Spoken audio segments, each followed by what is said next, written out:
All right, here's the setup. We're in a custom server, 415 with heavy traffic, locked to daytime, US region. Driving the Porsche 911 GT3 RS with realistic physics. The tires are Michelin Pilot Sport Cup 2Rs. Now I've only changed one thing on the car in pits, and that's the dampers. I wanted just more front-end responsiveness, so I set the bump and rebound to 4 in the front and 2 in the rear. And everything else is stock setup. For hardware, I'm on the Moza R3 with paddle shifters. In Moza Pit House, I'm using the GT car preset, so that's 540 degrees rotation. Now, quick reality check here on realistic physics.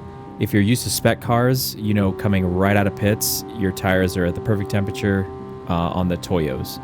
But in realistic physics, your tires need heat. They need time to warm up. So a lot of people kind of think these cars are sketchy, right, at first, but you need to watch the temps. You can see here, I started this run at about 26 degrees Celsius in the front and 27 in the rear. And by the end of this clip, you'll see it climb to about 38 in the front and rears at 44. And that's really where the car starts to handle really well. So now tactics. This is not a perfect run, as you can see, but the core ideas here should be clear. I'm basically living in 5th and 6th gear, and I'm keeping the speed up. So smooth hands, smooth feet, eyes far ahead. You got to plan your line 3, 4 cars in advance. So don't chase every single cut just because it's there. You got to be patient and hunt for clean cuts at high speed. 5th and 6th specifically, because GT3 RS, it's naturally aspirated. It loves revs.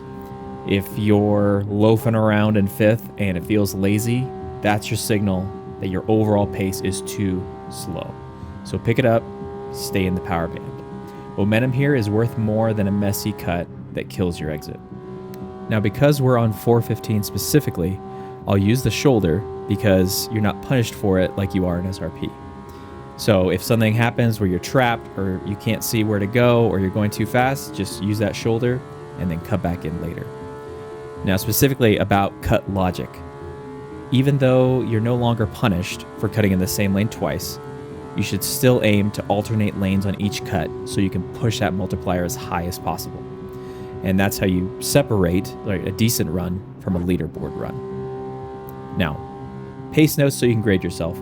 By the 14-minute mark, you should target over 100 million points. If you're not there, just start over, start again. Now, by 12 minutes, you want at least 1.2 billion. If you can hit those marks and keep the pace, then you're on a top 20 trajectory for the end of Series 4. Now, if you have any questions or you want me to break down something else or a different setup, drop a comment below.